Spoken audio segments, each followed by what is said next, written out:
సంక్రాంతికి ఎక్కువ సినిమాలు రిలీజ్ అవుతున్నాయి కదా. రిలీజ్ క్లాష్ ఎందుకని సంక్రాంతి పోటీ నుంచి తప్పుకున్న సినిమాలు కొత్త రిలీజ్ డేట్ అనౌన్స్ చేస్తున్నాయి.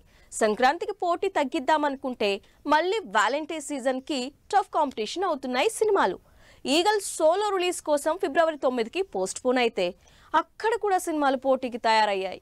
సంక్రాంతికి తెలుగు నుంచి 4-5 సినిమాలు, తమిళ నుంచి 4-5 సినిమాలు రిలీజ్ అవుతున్నాయి. కొన్ని సినిమాలు రిలీజ్ పోస్ట్ పోన్ చేసుకున్నాయి. వాటిలో సోలో రిలీజ్ ప్రామిస్ తీసుకొని మరి సంక్రాంతి నుంచి ఫిబ్రవరికి షిఫ్ట్ అయింది ఈగల్. రవితేజ, కార్తీక్ కాంబినేషన్ లో వస్తున్న ఈ సినిమా జనవరి 13 నుంచి ఫిబ్రవరి 9కి షిఫ్ట్ అయింది. అయితే ఈ డేట్ కి ఇంకొన్ని సినిమాలు రిలీజ్ బరిలోకి దిగుతున్నాయి.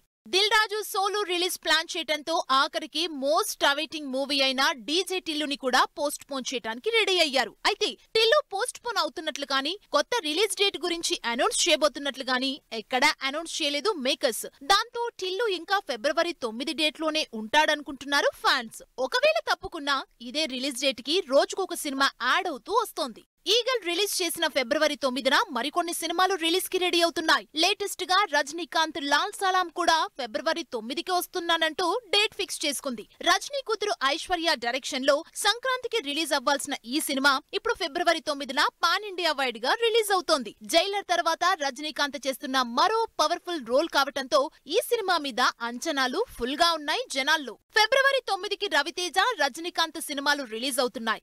ఇక చిన్న సినిమాలు ఏమన్నా ఉంటే తర్వాత చూసుకుంటాంలే అనుకుంటున్నారు జనాలు. కానీ లేటెస్ట్ గా సందీప్ కిషన్ తన ఊరి పేరు భైరవకోన సినిమాని ముందు అనుకున్నట్లే ఫిబ్రవరి 9న రిలీజ్ చేస్తున్నట్లు లేటెస్ట్ గా పోస్టర్ రిలీజ్ చేశారు. దీంతో సందీప్ కిషన్ సినిమా రిలీజ్ ని పోస్ట్ పోన్ చేసేది లేదని పక్కా ఫిక్స్ అయ్యారు ప్రొడ్యూసర్లు. ఇంట్రెస్టింగ్ యాక్షన్ థ్రిల్లర్ గా తెరకెక్కుతున్న ఊరి పేరు భైరవకోన కంటెంట్ ప్రామిసింగ్ గా కనిపించడంతో జనాలు కూడా ఎగ్జైటెడ్ గా వెయిట్ చేస్తున్నారు.